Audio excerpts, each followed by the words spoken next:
Hákon, núna eru þið á loka sprettinum. Hvað næsta skref hjá ykkur? Þið búist að sjálfsögðu við því að fá starfsleyfið á næstu dögum?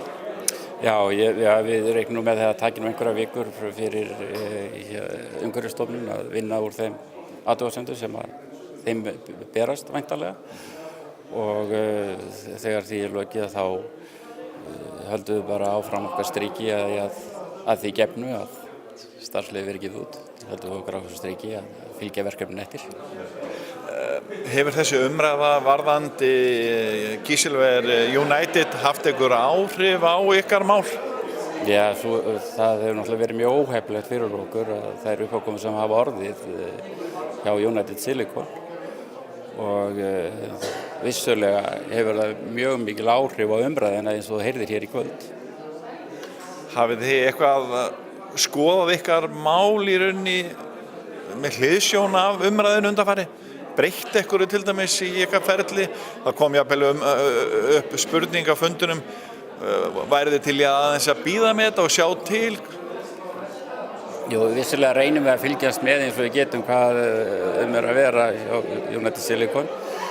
Við höfum ekki komið auga á það að það sé þörf hjá okkur að breyta miklu. Við erum stöndum að öðruvísi uppstörtun ofnana heldur en þeir hafa gert og okkar verksmiðja hvað varðar útblástur og hreinsivirki ekki eins uppbyggð. Þannig að við teljum að við séum með lausnir sem að eigi að duga. Þú telur að það verði ekkert vesen þegar þið byrjið? Að setja í gang svona verksmiðju náttúrulega nýja verksmiðju. Það alltaf visst átak og það aldrei hægt að lofa 100% að allir hlutir gangi upp. En við reynum að vanda okkur og passa okkur og vitum að þetta mjög viðkvæmt og í alla staði ákaflega mikilvægt fyrir okkur að vel takist til. Hverjar eru ykkar áætlanir? Hvenær hefjast framkvæmdir hvenær munu þið hefja framkvæmdir og hvenær áætlið að hefja síðan starfsemi í verksmiðjunni? Við erum að vonast til þess að þegar búið að greiða úr öllum þessum forsatriðum sem við erum að vinna í hérna núna að þá getum við hafist handa en það mun ekki sjást mikið til okkar hér fyrstu mánuðina vegna þess að það fyrst og fremst verkfræðivinna, útboðsvinna, samningavinna sem í byrjun. Þannig að við verðum ekki komnir hér til framkvæmda hér fyrir en hausti 2017. Og hvenær munið þið þá hefja síðan starfsemi? Þá gerum við ráð fyrir að fara af stað með framleiðslu í júní-júlí 2019. Þú útskýrðir á fundunum að þið væru með þannig búnað að íbúar þyrftu í rauninni ekki hafa áhyggjur af mengunar, af mikilli mengun? Nei, að við höfum ekki áhyggjur af mikilli mengun. Við þekkjum það frá rekstri annarra verksmiðja að þær eru reknar með svipum hætti og við erum að reka þessa verksmiðju þar sem að mælingar á mengun eru vel og langt innan við öll viðmiðunarmörk, langt innan við þau mörk sem sett í lögum og reglugerðum hér og innan þeirra marka sem sett eru í starfsleyfin okkar. Þannig að við höfum ekki áhyggjur af því. Þú nefndi meðal annars að hráefni hefði áhrif á mengunina. Eru þið að taka inn betra hráefni? Já, það sett á okkur í starfsleyfinu. Þá sett á okkur krafa minni brennisteinsinnihald í útblástur eða minna brennisteinsverði í hráefnunum heldur en til dæmis í starfsleyfi United. Og því mætum við með vali á hráefnum. Skilurðu áhyggjur bæjarbúa? Já, ég skil alveg áhyggjur bæjarbúa og maður veit að maður þekki það að svona verksmiðjur þær virkast svolítið á fólk svona ógnandi. Ég kem nú úr áburðarverksmiðjunni og ég tók oft eftir því þegar fólk kom inn á lóðina í áburðarverksmiðjunni þá var það svolítið óöruggt bara af því að horfa á tanka og leiðslur og fannst hlutirnir vera ógnandi. Það vissi ekki hvað var í leiðslunum og hætti til að ímynda sér hlutina verri en þeir eru. Þannig að þú ert að segja að fólk þurfi ekki að hafa í rauninni áhyggjur af þessu máli? Nei, fólk þarf ekki að hafa áhyggjur af þessu. Hvað þið búin að nota mikla peninga nú þegar? Við erum búin að nota mjög mikla peninga. Já, þú sagðir á fundunum 2 milljarða. Já, þetta í kringum 2 milljarðar. Þið ráðgerið að vera með 2 ofna. Og 130 starfsmenn. Hvernig sjáu þið þetta ganga fyrir ykkur eins og varðandi að ráða starfsfólk? Nú allt önnur staða á Suðurnesjum í því. Hvernig hafið þið hugsað það eitthvað? Já, við erum samferður það að við erum samkeppnisfærir í því að ráða starfsfólk.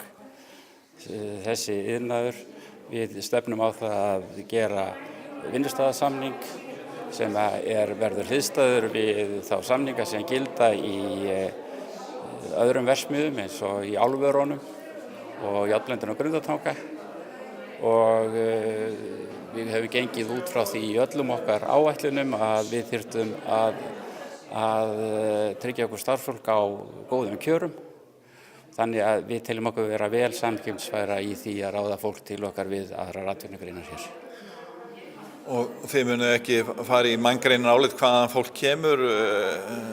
Kollegar ykkar í United hafa nefnt að þeir eru ekkert bara á Íslendinga en nú eru mjög, hvað ég að segja, það lítið framboð af vinnuafli, íslensku vinnuafli eins og Er þetta eitthvað sem að þið hefur rætt?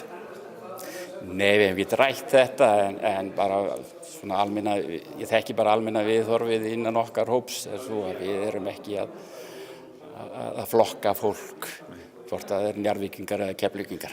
Eða útlendingar. Eða útlendingar, nei.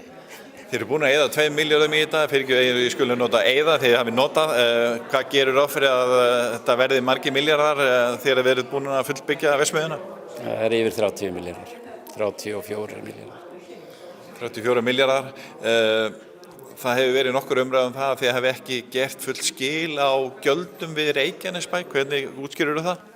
Ég útskýra bara þannig að það hefur alltaf legið fyrir í öllum samskiptum okkur við Reykjanesbæ að til þess að við gætum farið af stað með því að vinna hér í lóð eða vinna í uppbyggingu á verkefninu að þá þurftum við að vera búin að loka frágangi á öllum svona grunnsamningum og starfsleyfi til þess að það væri ekki fyrirvarar hjá þeim sem eru að fjármagna okkur fyrirvarar á því að eitthvað sé óklart hjá okkur og þannig að það hefur alltaf verið sá skilningur á milli aðila. Þannig ef þið eruð að fá starfsleyfi innan einhverjar vikna munið greina frá því að